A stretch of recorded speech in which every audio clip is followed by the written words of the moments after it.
Pô, é uma pasta cheia, com uma letra que dá pra ler. Isso é ouro. Dedicatórias, amo também. Por quanto você faz?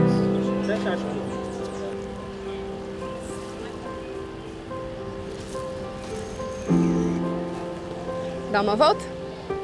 Eu acho que feira e brechó, shopping chão, são lugares que desde sempre eu vou. E não é difícil de achar fotografia nesses lugares, né? Então, em algum momento, eu só comecei a comprar, eu acho que sem intenção. Aquilo me chamava atenção visualmente. Pegar aquilo na mão, normalmente eu já estava comprando uma outra coisa daquela pessoa, às vezes uma roupa, e aquilo ali estava junto. Já estava acumulando um pouco aquilo, mas sem pretensão. Que foto legal, que foto legal, que foto legal. Quando eu vi, tinham várias fotos legais, mas não foi por elas que eu comecei esse processo de mexer nas fotos impressas. Eu comecei fazendo uma arrumação em casa, muitos arquivos impressos da época da faculdade.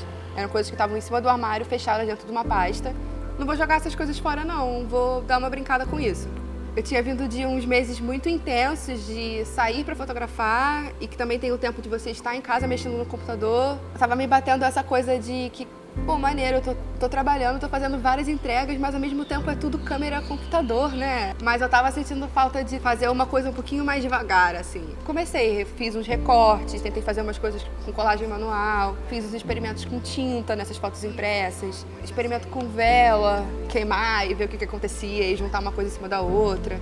Um dos processos desses experimentos foi furar esses papéis também, tampando um rosto, fazendo umas linhas retas, eram umas coisas assim, bem de bobeira para ver o que acontecia e se aquela cor em cima do preto e branco ficava legal.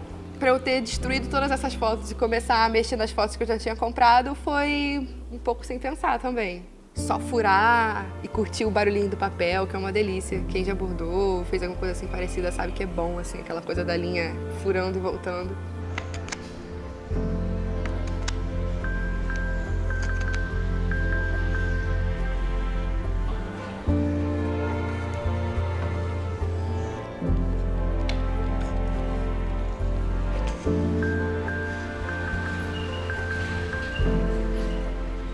Depois que eu vi que aquilo poderia ser alguma coisa, que eu estava achando legal o resultado, as próximas vezes que eu fui pra feira e pra brechó, eu já fui olhando menos as roupas e as coisas e mais o que eu achava de papel.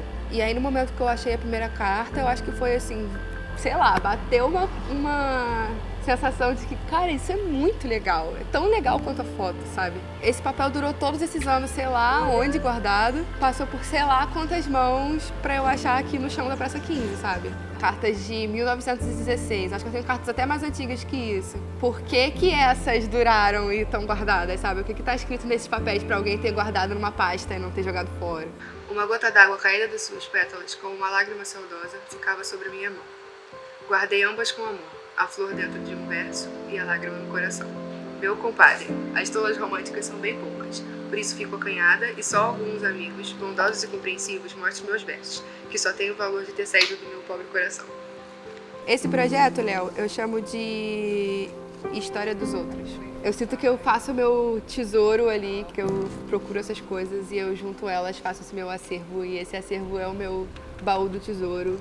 Costurando essas coisas, eu tô quase que escrevendo uma história nova, sabe? Tem muito de mim nesses bordados, assim. Muito de mim nas frases que eu tiro de contexto pra usar também.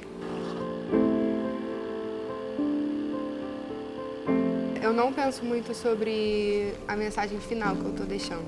Eu penso mais sobre o meu processo. E é esse processo que eu tenho interesse em dividir com as pessoas, que as pessoas se interessam também. Poder pensar materiais de uma forma diferente do que foi dito pra gente usar eles. O processo também de fazer as coisas um pouco mais devagar. Fazer manual, experimentar, tudo bem errar, e vamos furar, e vamos cortar, pesquisar, ler as coisas com calma. Os meus pensamentos maiores é mexendo nisso tudo, mexendo em coisa antiga, criando agora. É uma coisa do tempo, sabe? E que é uma das coisas que eu sinto que eu falo muito também. O meu trabalho tá muito nessa coisa da saudade, melancolia e sempre falando um pouco do tempo. Eu tô achando foto de pessoas que provavelmente já morreram, cartas que quem escreveu e quem recebeu também já devem ter morrido.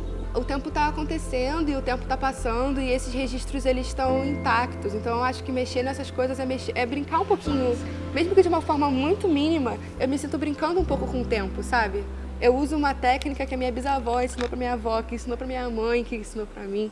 Essas fotos que despertam o meu olhar de fotógrafo porque elas são muito simples. E às vezes é uma simplicidade tão bonita e que é tão difícil de alcançar, sabe? E elas estão ali no chão, baratinhas.